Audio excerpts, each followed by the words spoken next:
Welcome to another installment of Fail Forward Friday. I am Malesela, your host.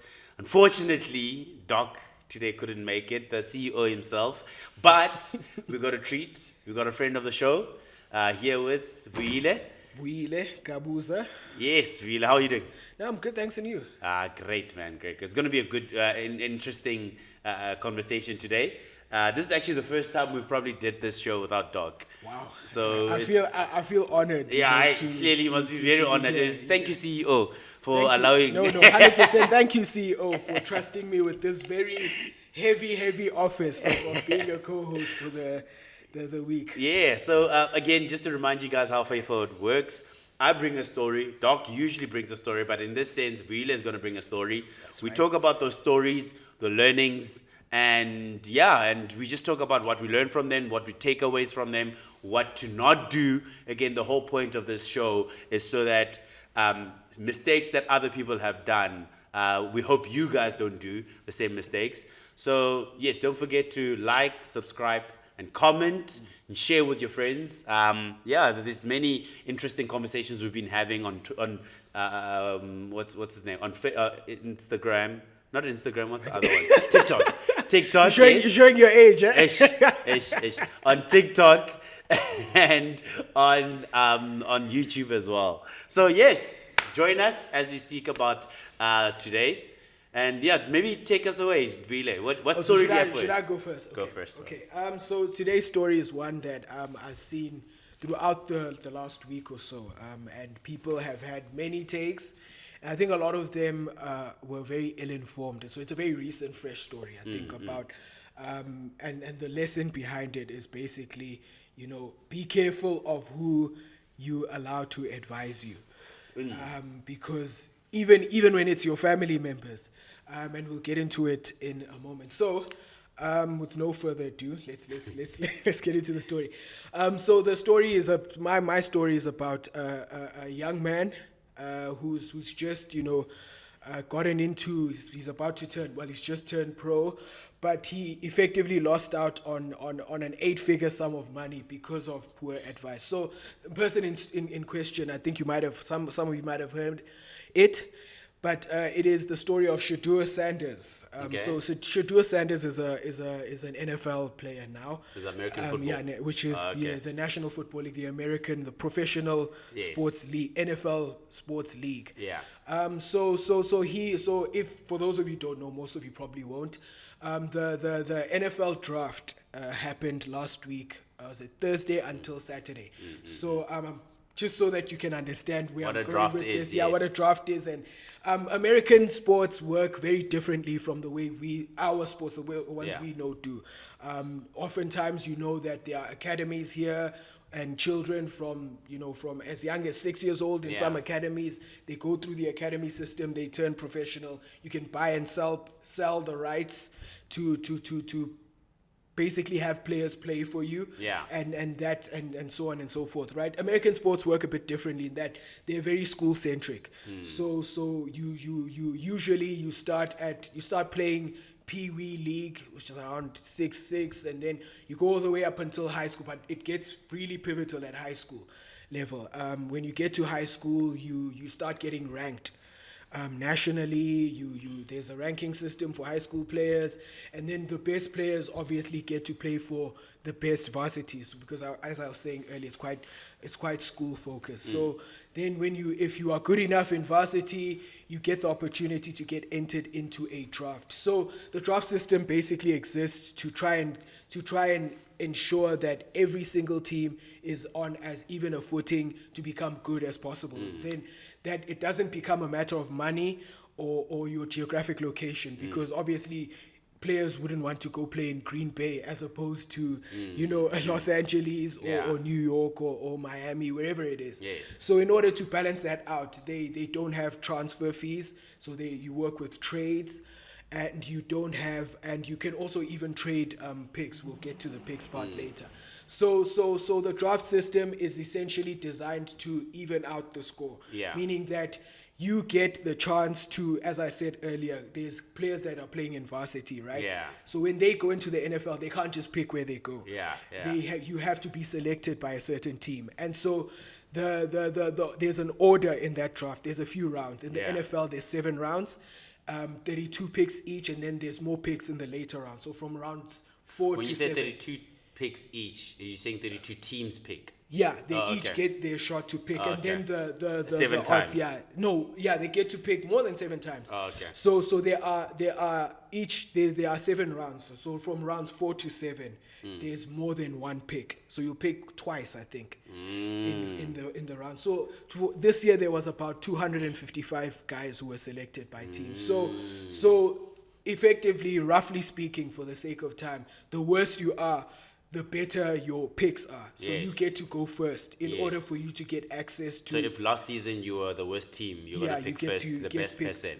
The best person Yeah. in any given round of the remaining players in the next round, and so Yeah. on and so forth. So this happened. This Draft. This year the draft happened, and Shedeur Sanders is a quarterback. The one that throws the ball. The one that throws the ball, roughly Yes. speaking, yeah. And that's considered to be the most important position in American football, because not only are you the engine of the team's offense. Yeah. You are the one who makes you can make decisions on the field.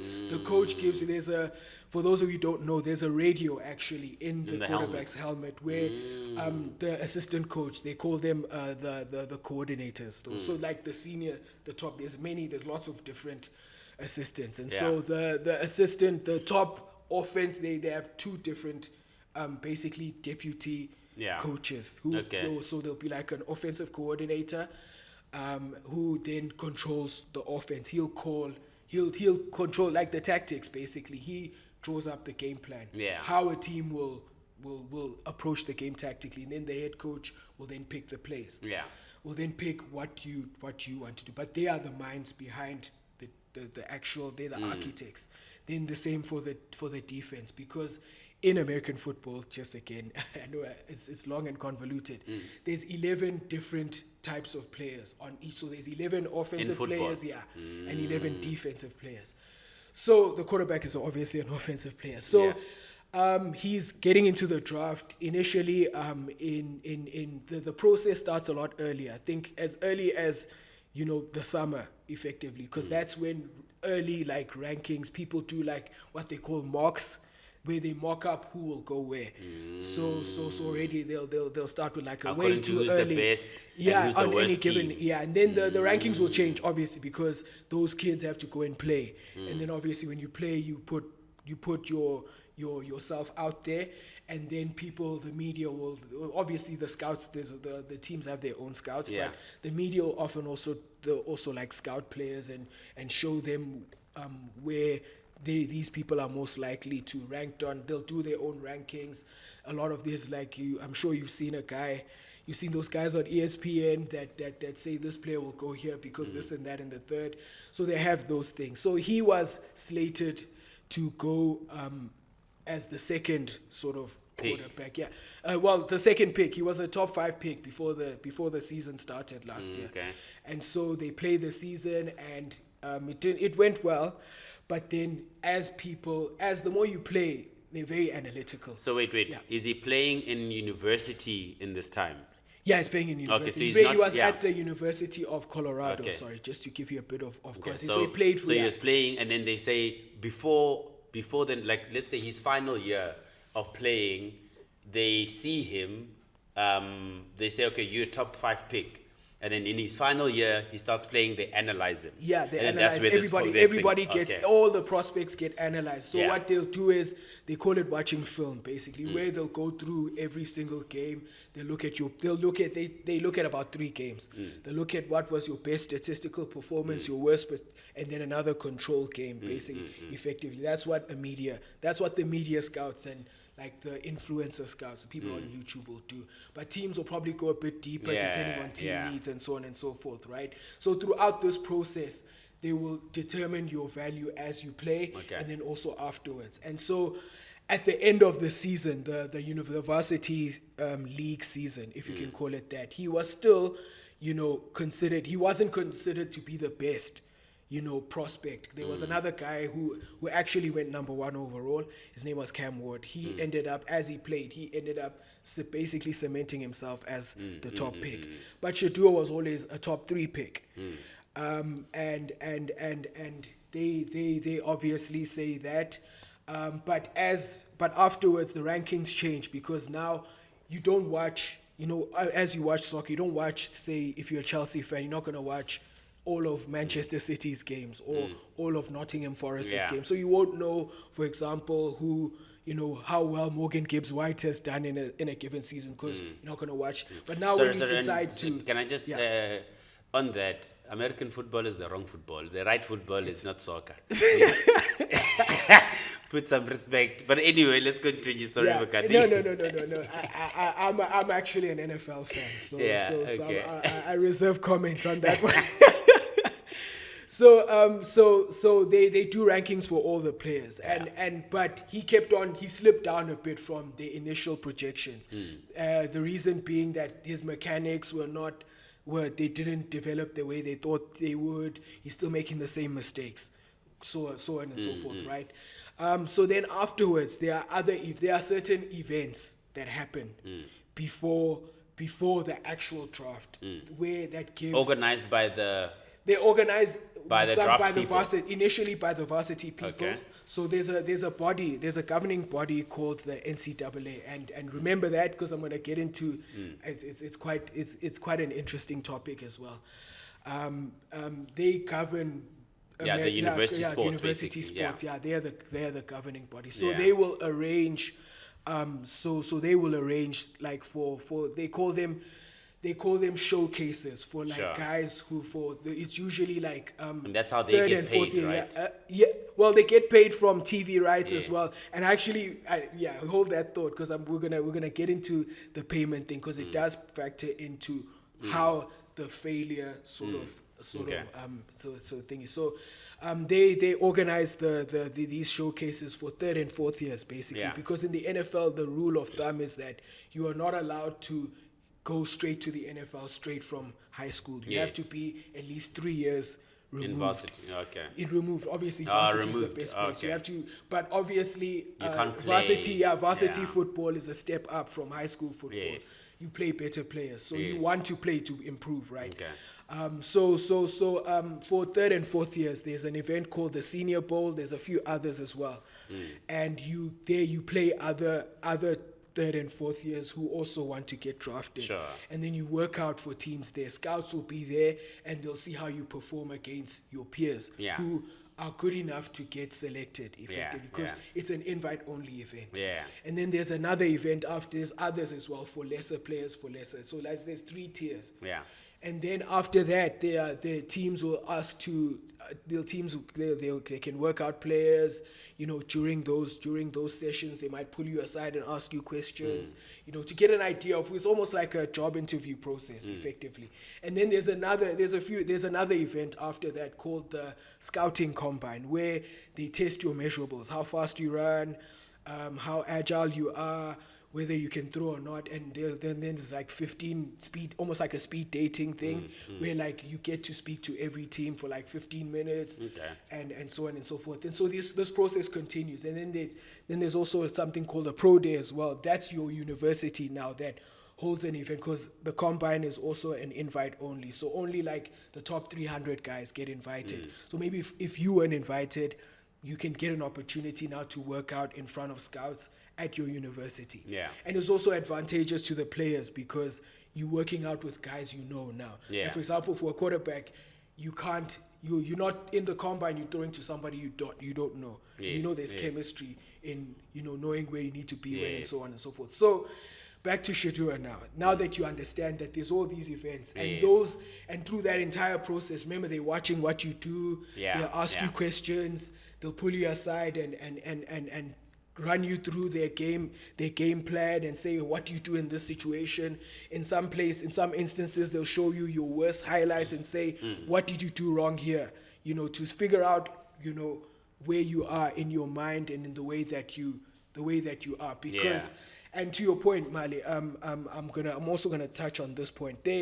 In the last 2 or 3 years, I think anecdotally, and you look at like reporters, they talk about how coaching staffs have emphasized more often than they used to the character component. And you were speaking earlier about how the NCAA they get paid, right? Yeah.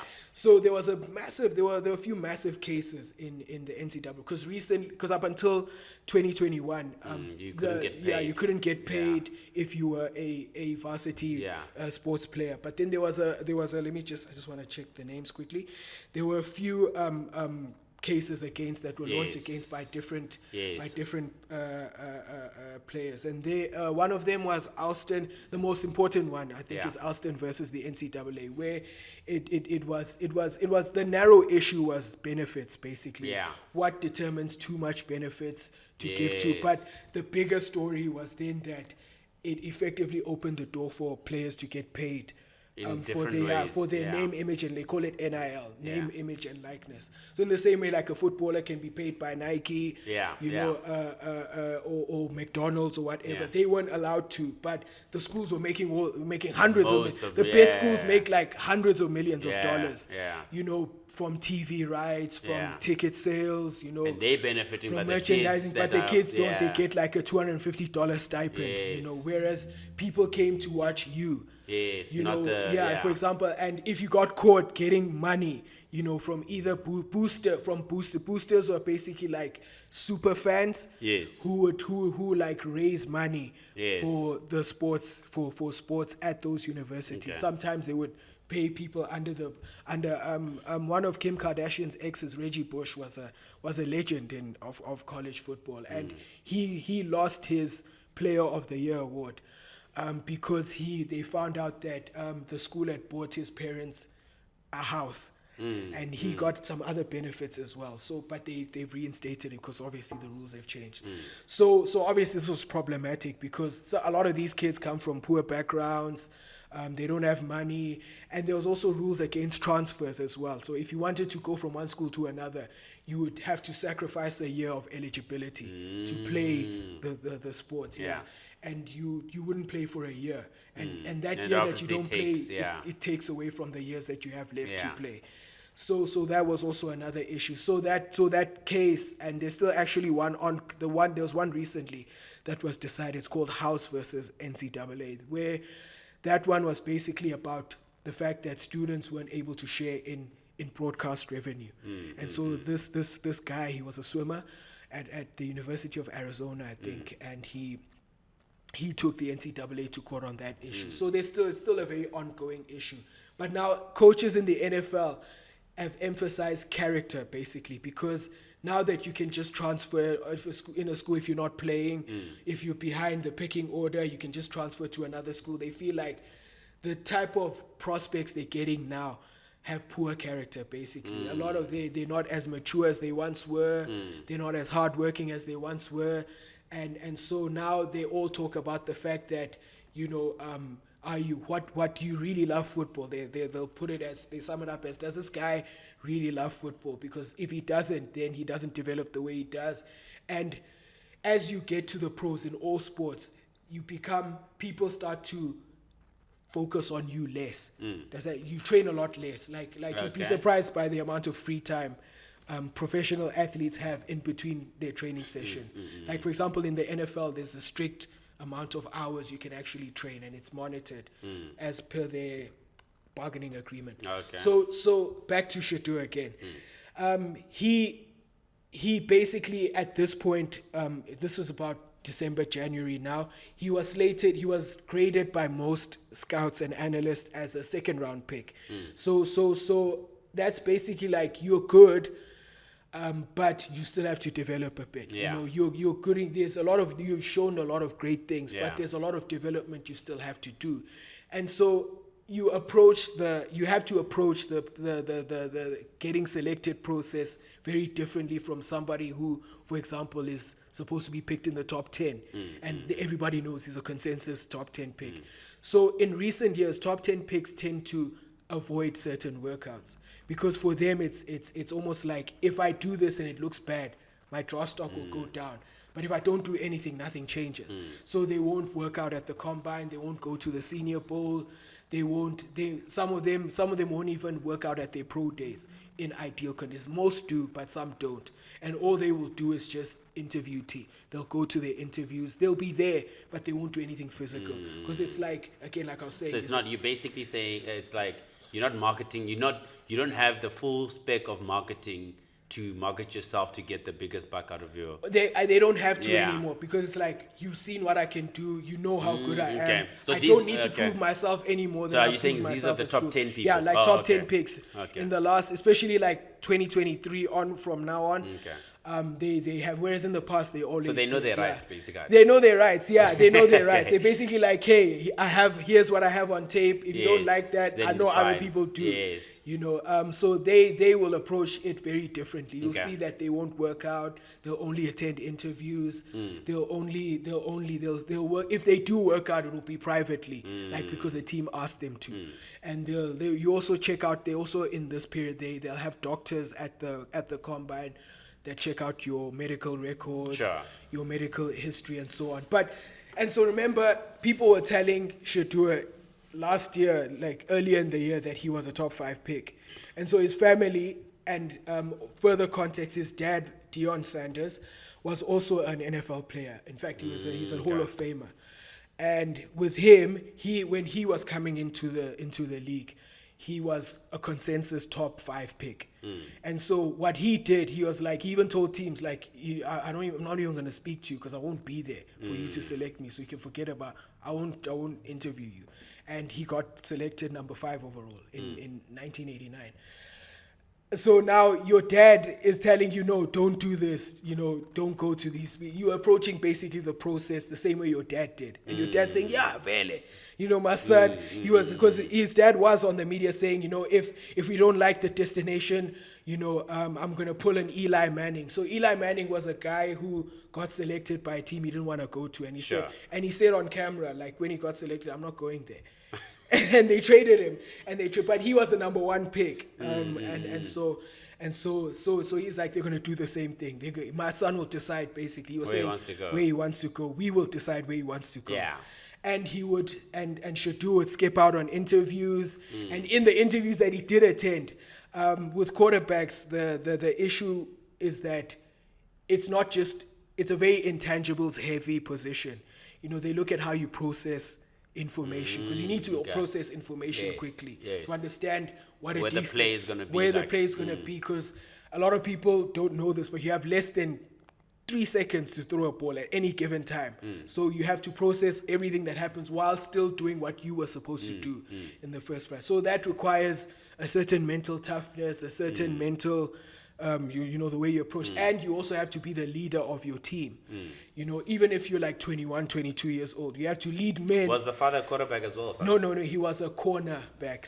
So that would be the guy whose job it is to prevent someone from catching passes. That would be a lineman. A corner is basically somebody who prevents other people from catching passes, very roughly put. And he's considered the best ever to play that position. And he actually played in 2 sports as a professional. He was also a professional baseball player at the same time that he was in the NFL. So he's considered to be the greatest athlete, one of the greatest, if not the greatest athlete in pro American sports, because he played 2 pro sports at the same time, which is nearly impossible. So now you can see the confidence. And his dad had a very big personality, gold chains, seemingly arrogant, but he obviously backed it up with his career. So now you see who's advising you. Is somebody saying, don't. So they say that when he would go to an interview, this is the junior now, they, like I was saying earlier, they test your mental ability. So what they were doing with him is that they would show him his worst plays, and they showed him his worst plays and said, how do you fix this? And he would deny that, no, I needed to fix this. Or they do something called a fake. So there's something called an installation period, basically, with all the new players, where they'll show you how their playbook works. Yeah. And so sometimes they'll put in a fake play there, and they'll see if you can recognize that this is not like everything else in the scheme. Yeah. He didn't recognize that. And he refused to meet with other teams as well, because he thought, again, I'm a top 5 pick. And for further context, in this year's draft was considered to be weak. And normally, my opinion, they tend to peg this against who the quarterbacks are that are coming into the. If there's a strong, like last year's class was considered strong because they were really strong quarterbacks. Yeah, that were coming in, as opposed to other positions. So already he's on the back foot, because they're like, your class is weak, meaning that you are part of that class. So you would think that you would do extra to to try and prove that you are not as weak as people. But he did the opposite. He's like, no, I'm a top 5 pick. I'm gonna behave like all the other top 5 guys who didn't work out at the combine, who didn't run, who didn't do this, who didn't do that. And so draft day comes, and again, people didn't think he would. His projections were varied from 9th all the way down to the 2nd round, basically. But that was the media perception. But it later came out that a lot of team people thought he would probably slip down into the 2nd or 3rd round, and it happened. So he slipped. So Cam Ward, as expected, went number 1. They actually worked out together. Even funny enough, the same people who evaluated both of them spoke about how Cam Ward was, how they loved his attitude, his approach to the game, all of those Did things. his dad play football? No, he didn't. And that's probably why, though. Right? And he's more of a rags to riches, even But because you see what I'm saying, he was yeah. never ranked in high school. He was a Yeah. 0-star prospect, never ranked. He had to go to 3 different schools, and it's not like he was just transferring for the sake of transferring. He was transferring to get himself a better shot. At the draft. At the draft, yeah. And he had to wait a bit longer than he's slightly older than Shedeur. So he has this sort of, I got it out the mud, yeah. And whereas already now Shedeur comes into that, you're a nepo baby, a talented one. Nobody's denying that he's talented, but you're a talented nepo baby, and you are behaving in this way, whereas you're not as talented as you think you are. Yeah, you're behaving above your talent level, and so the selections happened. He thought he was going to go to the Giants. The Giants needed a QB. They've needed one for years now. But they traded up again. So what they do, you can trade picks. Remember, I told you that. So they used their first selection, 3rd overall, where he thought he was going to go on another player. It was a defensive player. Then they traded back into the 1st round, basically, and they selected somebody else. He thought he was going to go number 9 overall to the Saints in New Orleans. Because their current QB got injured, a season-ending injury now. Like the season starts in September, but he won't be ready. So he thought he would go there. They didn't select him either. And so all the teams that they thought Pittsburgh also needed one, didn't select him. So he kept on falling. So he thought, okay, I'll get selected on the next day. So the next day is rounds 2 and 3. So they'll do round 1 on its own on Thursday evening, then rounds 2 and 3 on Friday, then rounds 4 to 7 on Saturday. So he basically went from a guy who could have, had he handled things differently, a 1st round pick. He went from. What does that mean from a financial point of view in your 1st round? There are financial implications, as you were saying. So number 1 overall, I think, would have earned about $40 million. $40 million. Yeah, for the number 1 overall pick. For his whole contract, the whole rookie contract. So their contracts are capped. Okay. Like for the first 4 years. Okay. They call it like a rookie deal. Okay. So he gets like $10 million a year. Yeah, you get about roughly 10 million a year. So and then it goes down by pick. Yeah.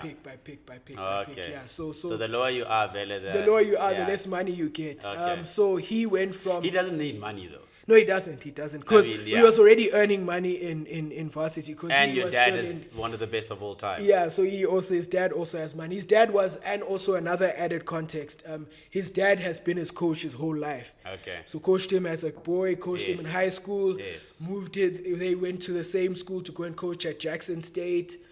which is like an HBCU, and then they went to the University of Colorado, which is a traditional white university. So that was also another mark against him, is that you've never been coached by anyone other than your dad. How will you react to not being coached by your dad? Okay. And so that was also a mark against him. So he basically lost out on about $30-ish million on a contract. Now he's getting 10 on million a contract. for 4 years. He's getting about, was it 3? 3 about million. 3 million, yeah, on a 4-year deal. No, in total. For the whole. Yeah, like about 3.6, yeah, from a 25. Yeah. And also remember, when you get to day 3 territory, the first, so round 1 is people. Also, you went to day 2 and they still didn't pick you. Didn't pick him, yeah.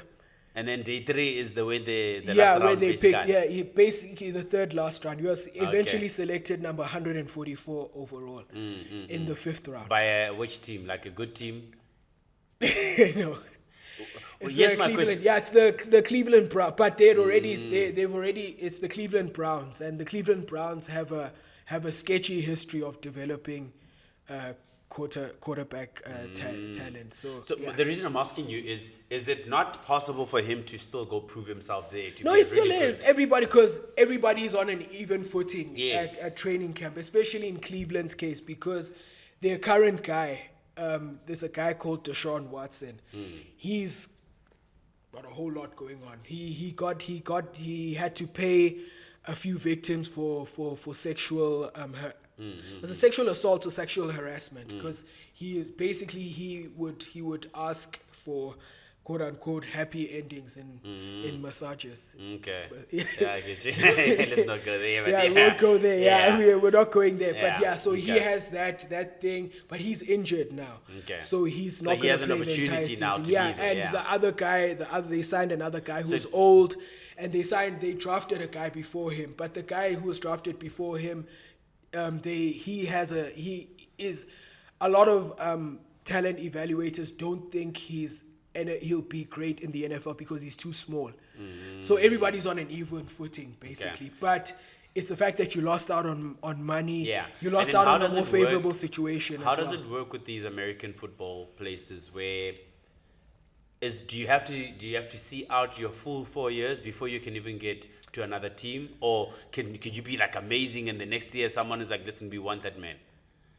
They can trade for you. So you can trade for the next season. But remember, it has to. But remember, I was saying that it's all about parity. So their salaries are capped. So your wage bill. Okay. It's capped at a certain amount. So and then you also have picks as well. So basically, team building is not about who can spend the most money. It's who can allocate their resources the best. But that's what I'm asking. That's actually a good thing that he got 3 million, because it will be a bargain. But now, if you're good, Cleveland won't want to get rid of you, and it's good for Cleveland because now they've got a bargaining they've chip, got because basically. quarterbacks. The highest paid quarterback plays for the team I support. He earns about $60 million a year, and remember that's about 30% of the current. For throwing a cap, ball. yeah. Throwing a ball, yeah, You $60 get million, $60 million. yeah, $60 million Yeah, a year yeah. for throwing a ball. And so the cap is about $250 million. So you have to fill out a roster. Wait, this guy's getting 60 million. Yeah. And the rest of the other people, how many people are in the team? 53. Out Final of 53, cap, yeah, it's he 53. gets more than 30%. Yeah, it's about 30% of Yeah. the cap. So you have to be really good because now they have this man to. is So crazy. yeah. So there's that element. So the best possible scenario is that you can get a guy who performs on his what they call their rookie contracts, because then you are overperforming your value. Yes. Because then you can spend that money that you would otherwise have given to this guy, like this guy who's earning 60 million on better players. Yes. So that's the ideal situation. So for Cleveland, they are hoping, in fact, you think they'd hope that Shedeur Sanders pans out, because that means that they can then, for the next 3 years, effectively load up their roster with top talent. Yes, because he's already a top talent for cheap. And then until the point where they'd have to pay him. Okay. Pay him because his second contract will be exponentially Yes, higher. obviously, Like even with yes. this guy that was earning 60 million, he was a 4th round pick. Yes. And so he was also overperforming relative to his actual value. He was performing like a guy who's earning 10 times the amount he Yes. was. Well, let's hope he there fails is that forward game. then. Yeah, so we hope, and it is a lesson for him because it's Yeah. like, you know, you handled the draft process the way your dad did, but It's different times. different times, but also Yeah. your dad was considered to be a lot better at his Yeah. position than what you are relative to. But I mean, let's be so, honest. yeah. I think one of the things that comes out for me is, and it's, I mean, we see it in most sports. Sports is not a when you're a young thing. Sports is a lifetime of that sport. So if you're playing for the next 10 years, you still have so many years to prove that you're actually better than you are. Yeah, no, he does. He You know, does. I and mean, you Tom could- Brady was a 6th round pick. Yeah, You see what I'm And he saying? got he only got an opportunity because the guy in front of him got injured. Exactly, and then he changed took everything. took that job, never looked back. Yeah, and that's a So the he cool still thing, has, I he guess. still has Yeah. the opportunity to. But it's the fact that like the opportunity cost of that Yeah. 30 million. Even if Yeah. you are wealthy, it's still 30 Well, million. for me, yeah. I think that probably wouldn't. It probably is painful. I think it's more painful to his pride than to his pocket. And the reason I'm saying that is he's probably going to inherit everything his No, dad absolutely. has. And the sporting aspect is that if you were selected in the first round, you could have gone to New York or Pittsburgh, and first rounders get a lot more leash. You know, because you are a premium pick. Yeah. You know, they've picked you, especially in his position. They would have likely picked you to play sooner. So you have more room now. You've basically made your job a bit. It's possible, easier, and yeah. and I'm sure he will. Because honestly speaking, he's the best. He's the best in the position on that team, or at least the most talented on Yeah. that team. It's just that you would have made your life easier, and there were much better teams that would have considered you. Yeah. Then Cleveland has a history of being bad. Okay. You know, whereas he could have gone to a team like Pittsburgh that was I mean, if that was in the this- playoffs last year. If for example. this draft way of doing things is so good, Yeah. it still should help those guys that are always seen to be bad, right? It should, but for some reason, like some teams are just bad, just like Man United are badly run and have been badly run for the last 20 years. No, Man United are just bad, not badly run. No, they're badly run. They're badly run. Anyway, yes, sorry. Yeah, They're so badly Cleveland- run. Cleveland has been bad for the last 30 years, and they have an awful record of developing talent in that position. Okay. So yes, So it goes without developing saying, as yeah. in, do they block those people from As in growing? they just don't take care of them. Okay. Like they've had many opportunities to draft even at the top table. They have many number one overall old guys who've been up and down in Cleveland even, but they went somewhere else and they thrived. So Cleveland has this air of being a terrible place to develop as a so there's that playing for him. Whereas if he had gone to a team like Pittsburgh, for example, they have been good. They even made the play. They're a playoff team. It's that rare occasion where a team that made the playoffs, they don't have a quarterback that was playoff caliber. So he could have gone there, for example, and been in a much better environment for his development. So it's that opportunity cost and risk. So what's the lesson here? The lesson is basically that, you know what, if you have an opportunity, don't make sure that you have people who advise, that the people advise you are objective about your value. You know, the people who advise you to get a job, you know, a job offering, you know, all of those people, make sure that the advice they give you is good. Because evidently here, his father advised him from his point of view. You know, the top 5 pick who everybody wanted anyway.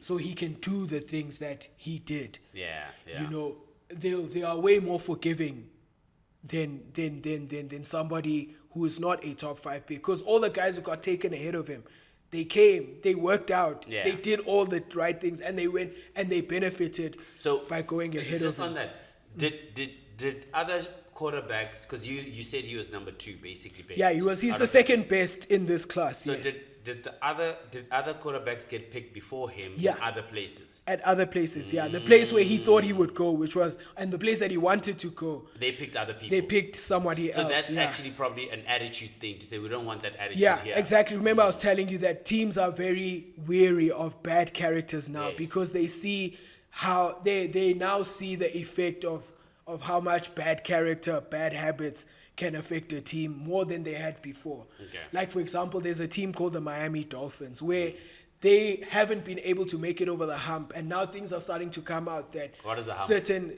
as in making it to the semifinals and the Oh, okay, finals of the okay. playoffs. And they find that certain stars were not good influences. Like they routinely late.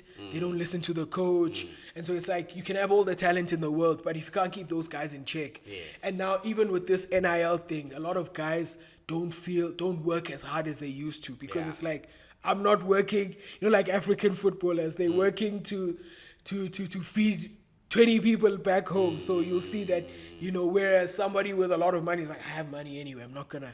And that's why they're getting a lot of these immature, these emotionally and immature guys who you are counting on to be a leader for your team, Sure. especially when you're rebuilding. Yeah. So there is that. So now they're thinking, if I bring this guy here, he's going to bring his attitude problems. Yeah. And this will affect the team badly, especially in a leadership position. Because like there was a team that was poised to make the playoffs last year. They drafted a guy early, and he said he subbed himself out because he was tired. And he's a quarterback as well. So it's like, you're supposed to be don't the hear leader about of a this. team. Yeah, like you're supposed to be the leader of your team, and you're like, I was tired, so I went out. Mental health, Baba. You play and then you go home. So, and then you so destroy you get what I yourself. mean. So Yeah. the teams wanted to prevent having those attitude problems. And Yeah. so the theory is that, when you have an opportunity, make sure that you put your best foot forward, Yeah. and make sure that the advice that you get, make sure that it's objective and that your family and friends aren't always going to be the best sources of advice Yes. for various reasons. So you would Yeah. rather surround yourself with people who are just like, the book of Proverbs speaks about, in a multitude of wise, wise counsel, So, and the story of how, Solomon's son surrounded himself with his friends instead of Solomon's counselors. And the kingdom ended up being split in two because of Yes. poor advice. And this is one of those Yes, issues yes. that make sure that the people who advise you, even if they are people who are interested in your success. I mean, obviously his dad wants him to succeed. But now his lack of objectivity, because it's like, you're my son. My son is the best. Everybody thinks their child is the best at everything. So there is a lack of objectivity there. And that ended up costing Shedeur a lot more than, and putting him on the back foot. He'll obviously, I back him to win the battle to start at training camp. But the risk has become exponentially higher when you could have avoided that by having people advise you properly. He didn't have an agent as well throughout this. And an agent would have told you, no, go do this, go do that, go do this. Whereas now you don't have the agent to go and tell you all of these things.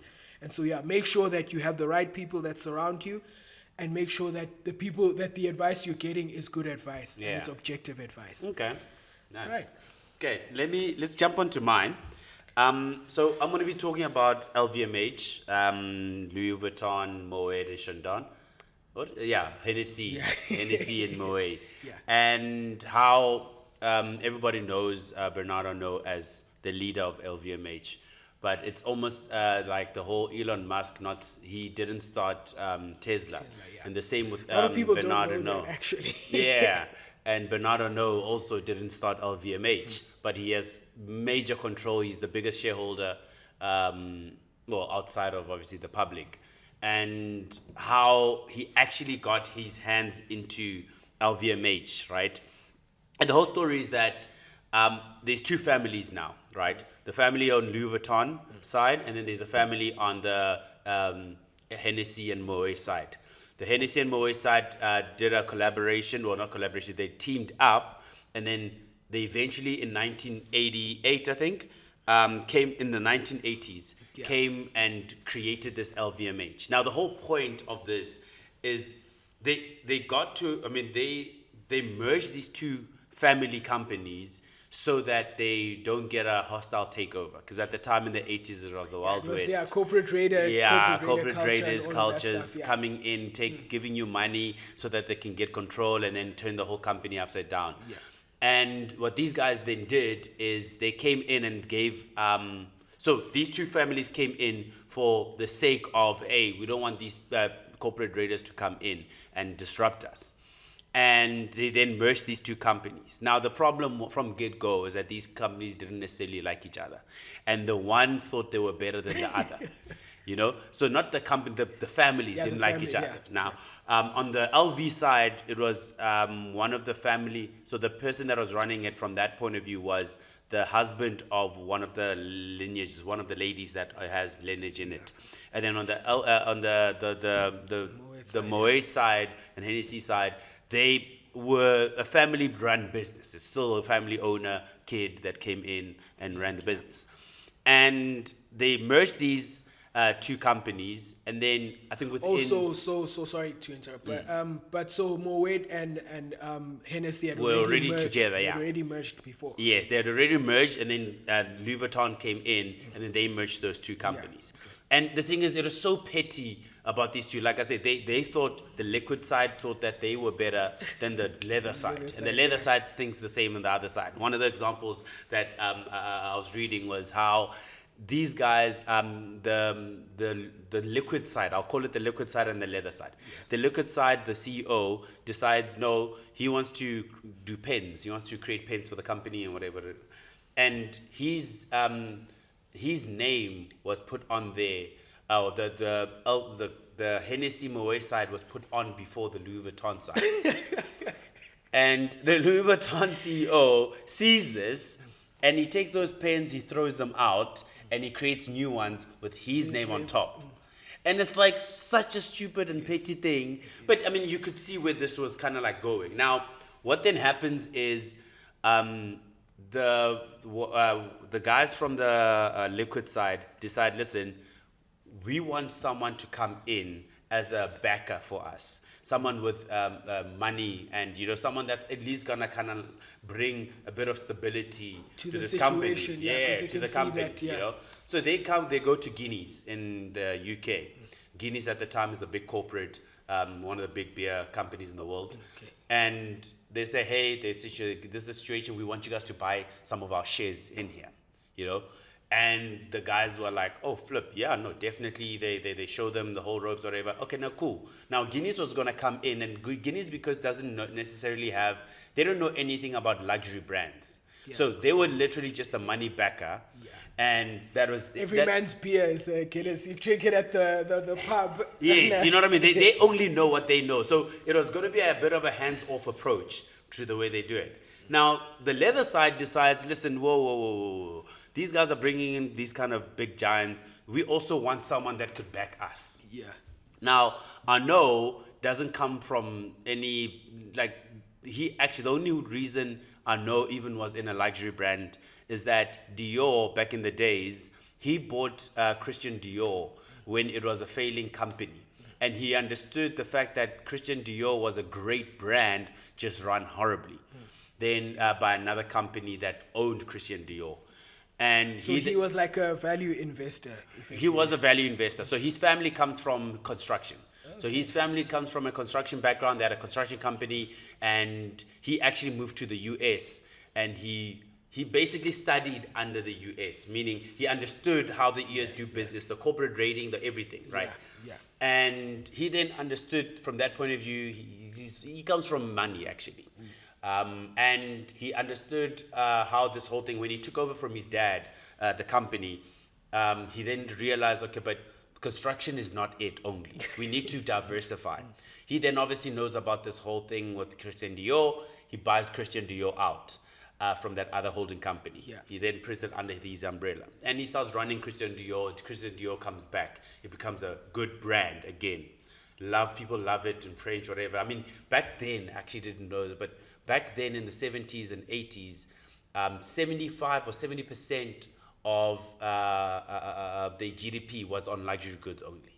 it's crazy. I was like, how is it sustained? But in any case, Yes, but it's the same actually for most of those West Italy, Southern, Italy, yes. France, Spain as well as Yeah, also they're very it's luxury brands, luxury luxury. brands and branding of items rather than the Yeah. items themselves. Yeah. So, but now this guy obviously he brings it up. So the guys, the leather side on the LVMH side, decide, okay, well, we also want this person. They try looking out for someone that is going to help them, but not interfere in it. But then they see a young Arnaud. I think he was still early 30s at the time. They call him, they discuss with him, listen, we want you to buy into the company. We think you're a good thing. You know luxury brands. You brought back Christian Dior. How's about you come join us? Arnaud decides, yes, this is a great, yes, definitely, I would love to come in, right? Now, the problem now is that he sits with his banker.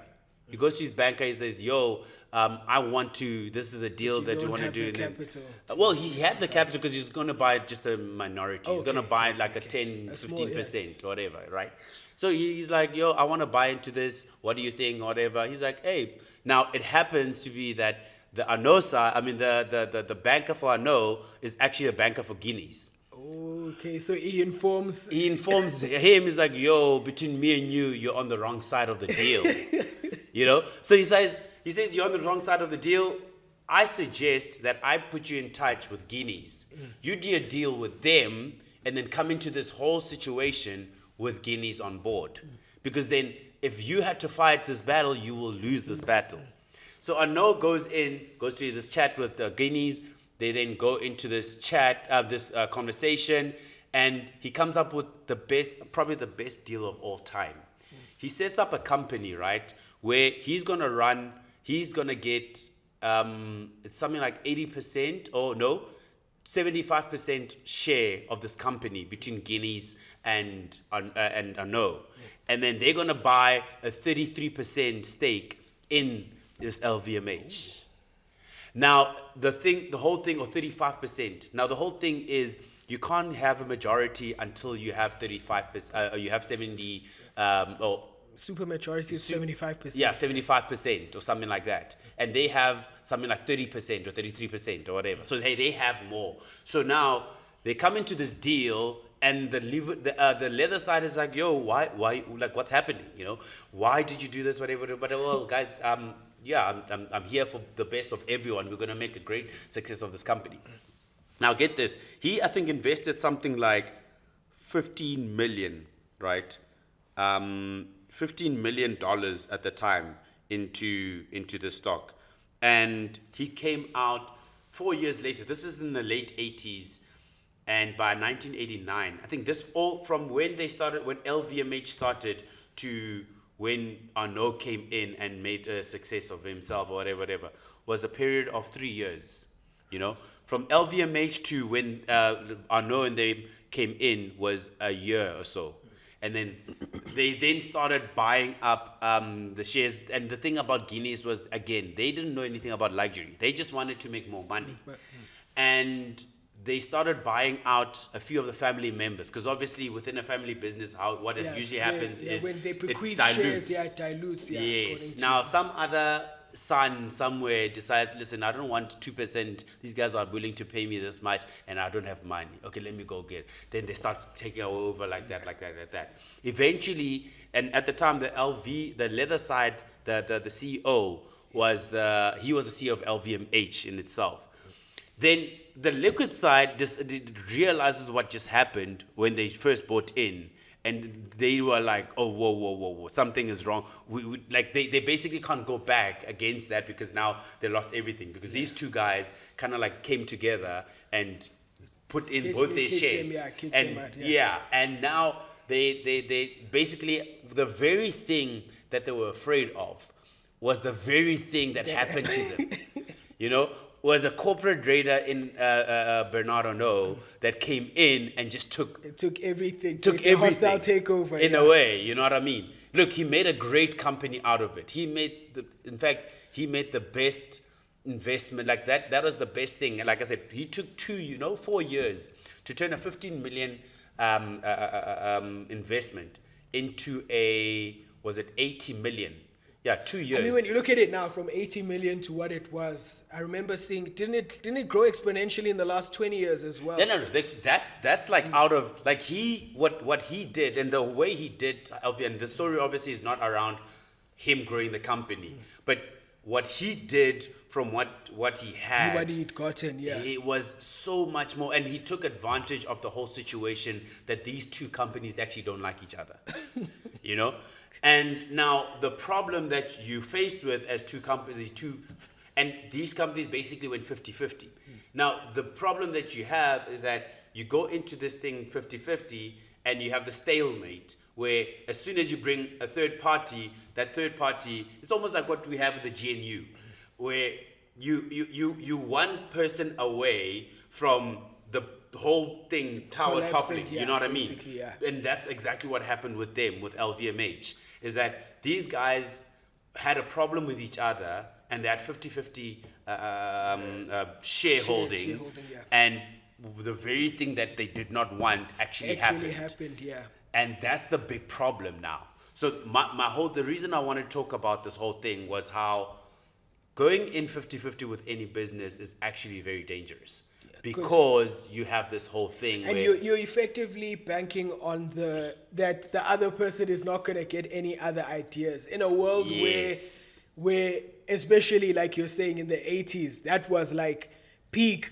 That was like the peak of this type of acquisition, business, where somebody would come in, and you know there's people like Carl Icahn and Henry Kravis. All these people were sort of, you know, making their money that way by coming into companies. So yes, you do run that risk. And the thing is now, they obviously call Bernardo the what is it, the wolf with cashmere in cashmere, right? Because now it's the stylish guy, whatever, that's taken over, and he took his American learnings and now brought it into France.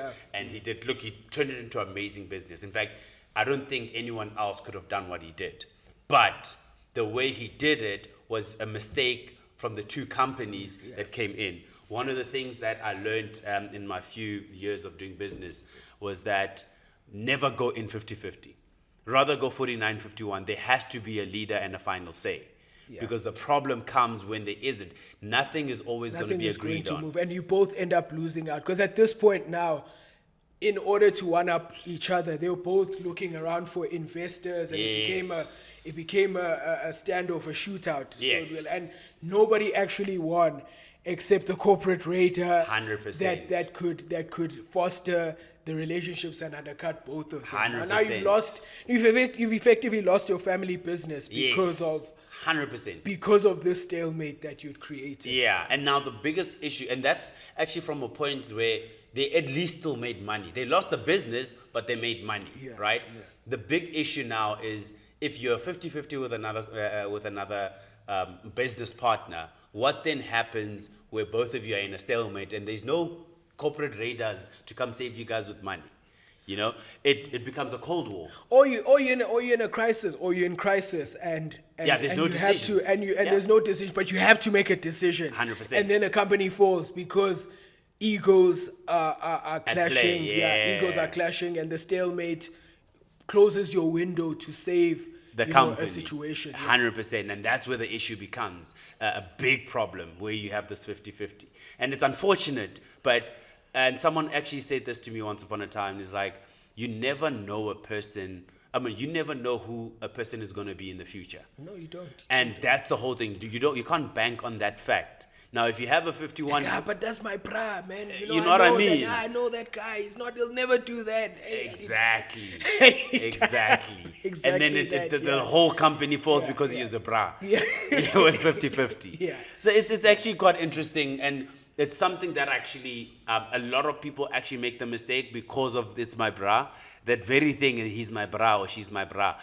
I've seen so many times, so many people I've spoken to where this is a big issue, where they don't realize it at the time because they went in because, oh yeah, I feel like this is a good partner. I can trust this person. Because you don't know, yes, you know your friend, but you don't know how your friend shows up in a different area of life 100%, as well. Or somebody 100%. You've known in a certain context. Yes. You don't know how that person does business. And oftentimes we bank on those things, whereas whereas this person could be a sociopath. He can totally disassociate himself from the fact that he has sociopathic, business practices. And he can be your friend, no stress. But now you've entered that arena and you get that version, and then it ends. It's a marriage. This whole thing is obviously a marriage, and Absolutely. you want to know who the leader of the household of the business is in the marriage. Yeah.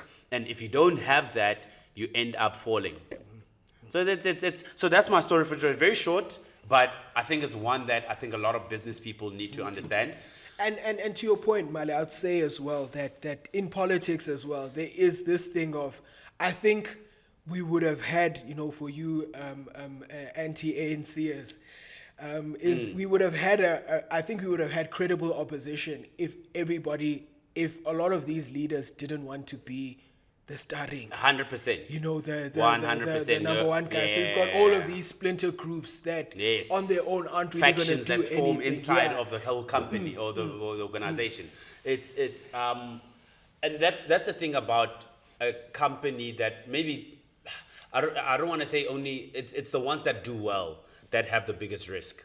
Because you have everything to lose then. Yeah. But the ones that are still small and you can still start over and go, you know what, this is not working. We've only made R1 million. Let's split 500 for you, 500 for me. Yeah. Let me go start my own thing because I saw this is not working. Yeah. But once you hit it's a $10 billion company, or not even then, it's R1 billion company. Then it becomes there's so many stakeholders when you get to 10 figures, because it's not just you and your bra that are fighting. You know what I mean? You have like 100. You have 100 plus, hundreds of executives. employees. Yeah, even the executives are the one executives against the other, and they don't you want have to do community things for this person. and there's community stakeholders involved. Because what if you're a construction company and you're building a bridge in the Eastern Cape that's supposed to complete or the N2, for example, because they are building the N2 up in the Eastern Cape. But now you can't decide on this. It's the public that suffers because of your inability to make a decision. Because everybody wants to be the one who makes their decision. 100%. Yeah. 100%. It's actually quite interesting, and I do hope many entrepreneurs don't fall into the same trap. Guys, I'd rather have 51% or 49% of something than 100% of nothing. Yeah, absolutely. That's what it is, So my takeaway here with this whole story with Bernard, yes, it turned up into being a great company, but as you said earlier on, these two companies lost family legacies because they had to watch a company be great without them. The same with the Tesla thing, right? With those guys at Tesla, these two guys had to buy themselves. They sold their shares because no, we don't agree with Jay or whatever. But it is what it is. You gave it away. But yeah, that's my story for today. Right. So what's the biggest lessons, maybe, in few statements? Okay, between the two. The biggest lessons, I think, is just honest assessments. Because even in the 50-50 thing, there is somebody, I think, that there was a person in these two groups that would have been great to lead both of these organizations. 100%. And if they had come to the consensus that we will select this guy or this girl, yes, that we would have been able to do so. But because people were clouded, yes, in their judgment, it then happens that the stalemate happens. Yes. And I think that runs true in both stories, that it's always good to step away from and like you were saying, that clans form, and clans often always have question some, and look, it doesn't mean that all parents or all in the first story, like all parents or all of your friends are going to give you bad advice. But it's always important to, especially when it comes from those people, you go to outside. Scrutinize. When it's people that you have a camaraderie and a rapport with, you have to be careful about what this person is saying. Yeah. Because then you could have an echo chamber. Yes. That you're reinforcing hype, each hype other's. men, yes men only. You're reinforcing, like even with I'm sure Kanye West has that. You know, we see a lot of people who where their downfall comes with having these echo chambers, with nobody having an opinion that you might not like. Yes. And that you take in, and that can be the difference between you making a lot of money and losing money, and you being a part of because there was always going to be, even in the 80s there was a luxury goods boom, ironically. You know, the rise of the yuppie. You know, greed is good. You know, excess. The 80s was an era of excess, and so they had a unique opportunity to capitalize on that. But they were too busy fighting. To see it, and then somebody else took that opportunity away from them. So I think that's the takeaway that I. That's good. That's good. I think similar to yours. The big thing is have sound judgment around you. Sound judgment is not always going to come from the person that you know. Sometimes it's someone that you have to meet outside. And then the other thing is, please guys, don't go 50-50. Please don't go 50-50. That's the moral of the story for me. Okay, thank you again, guys. Remember, like, subscribe, and comment. Share with your friends, and tell us. Share in the comments. Let us know what other stories you've heard of blunders, of failing forward. Maybe that you'd want us to cover, so that others may know not to do something that someone already has done. So again, from me, Malesela and Vuyile. Thanks for having me. Thank you, Doc, for letting me Thank you, CEO. carry the mantle for a week. Let me drive your car. Yeah. I hope I didn't scrape the wheels. Thank you, everyone. Thank you, everybody. Cheers.